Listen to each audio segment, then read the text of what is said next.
Are you feeling burnout? At the Dental MVP, we use science to teach people skills to you, the dental professionals. Don't forget to subscribe to our channel, The Dental MVP, and don't forget to hit the bell so you never miss out. In this video, we are going to go over burnout. So more than a third of Americans are actually dissatisfied with their jobs, which, we start out our careers with this passion and excitement and commitment to grow and develop in our career fields. And it kind of just fades over time as we hit different plateau stages in our career. Let's be honest, in the dental profession, stress is an occupational hazard. There's currently even certain associations that are providing stress workshops for dental professionals. When have we ever heard of that?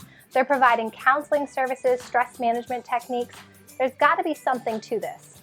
When we started out in the dental profession, we were passionate. The feeling of burnout really comes from a plateau within your career phase. So no matter where you are in whatever industry, whatever your profession is, it's likely that you're going to encounter at some point this feeling of burnout. When we started to go into the dental industry, there was tons of education, whether you went through a hygiene program, assisting program, or you were learning everything about office manager roles and obligations. Whether you were in dental school, there was a lot to learn. We then transition into clinical practice where we're learning the workflow of the office.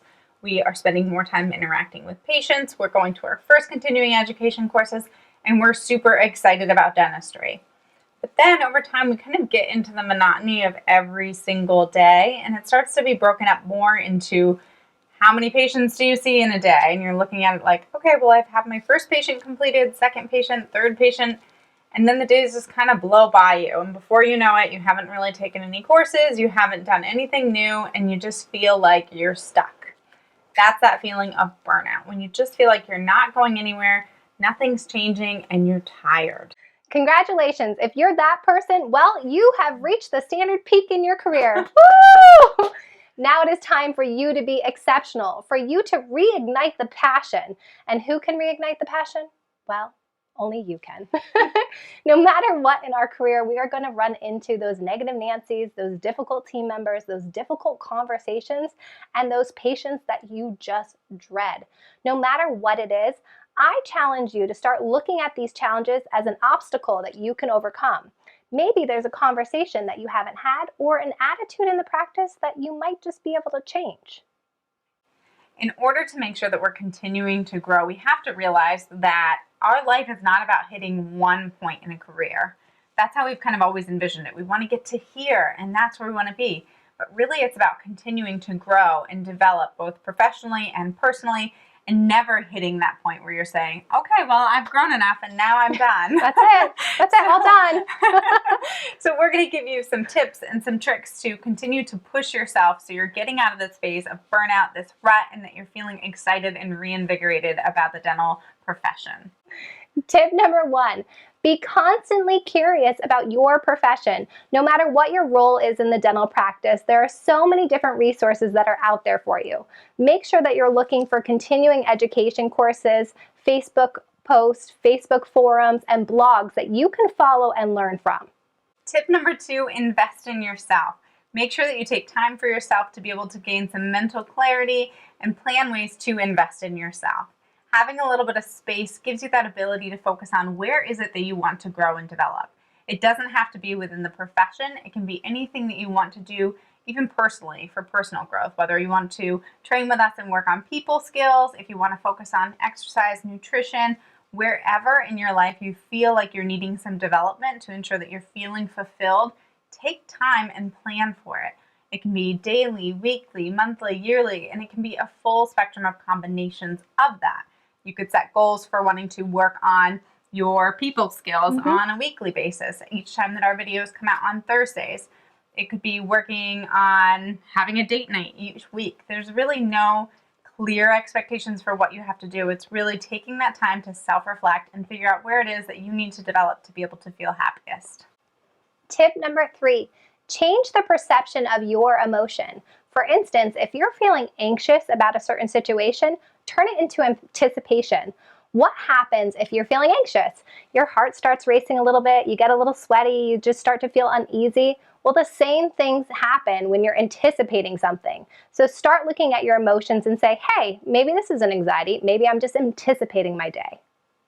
Tip number 4, be present in the moment. A lot of the greatest parts of the days are really in those small moments where you're interacting with your patient, your team, your colleague.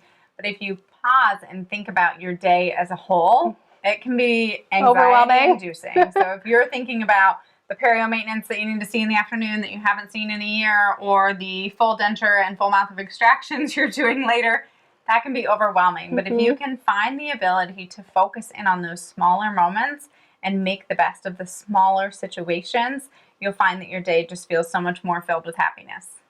Tip number 5, think of every patient that you see as an opportunity to build a relationship.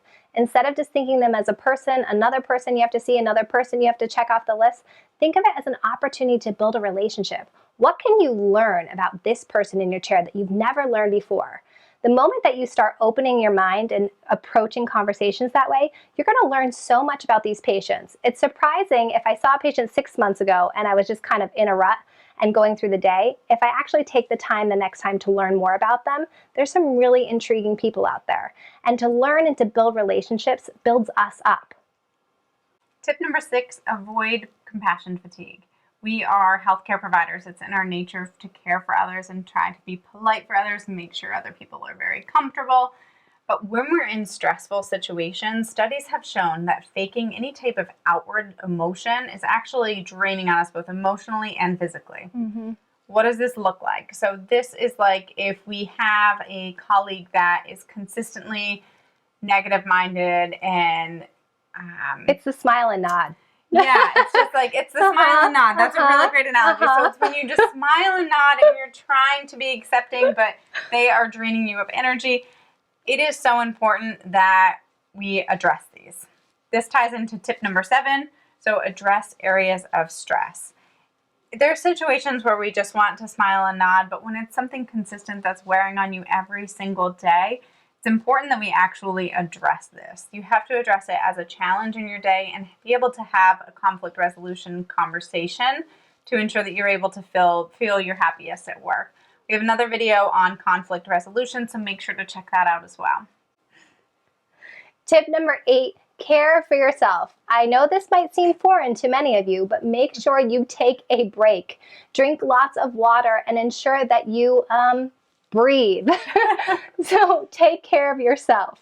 We want to know, what tips and tricks do you have for ensuring that you're taking care of yourself and preventing burnout? Comment below to share with others so then they have some tips and tricks that they can try too if they're feeling like they're stuck in a rut. Did you like this video?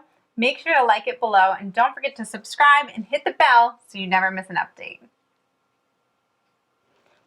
Does that work? Works. Make sure the volume was